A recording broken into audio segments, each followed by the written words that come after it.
Maybe you can relate to this if you are somebody who would identify as perhaps introverted, a little bit quieter. Maybe you're a deep thinker rather than somebody who's quite extroverted and out there and loud and chatty. Maybe you have a select group of friends. You're not somebody who's here, there and everywhere all the time.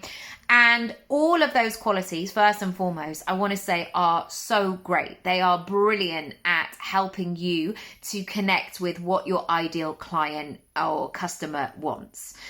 However, they may also be holding you back from public speaking, from being more visible, because maybe you have a preconception that you have to be the loudest. Maybe you feel that I can't do that because I would never want to wear that shiny suit or dance down the aisles or talk at a big conference center where I can feel that echo and that vibration of your voice, or that many people just feel so overwhelming. And so you take yourself out of the whole game. You're not being visible and you're not putting yourself up for public speaking opportunities. I want to remind you here that there are so many ways to do it.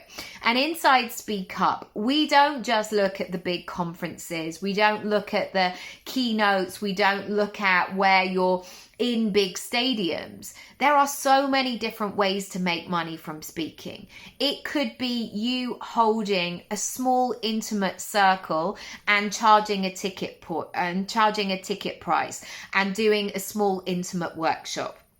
It could be you having a fireside chat.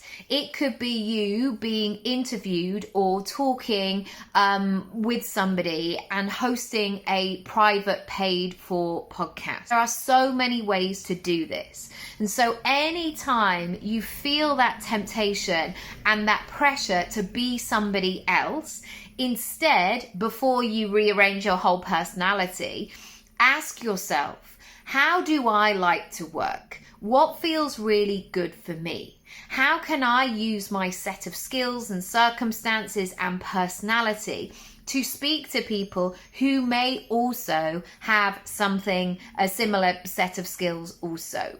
I know that I don't want to go to those conference centers and hug a stranger. That is not the way that I like to work. I don't want to bare my soul on a stage in front of thousands. However, if I felt like I was in an intimate setting, I'd be much more willing to be vulnerable. Let me know how that lands and check out the links below.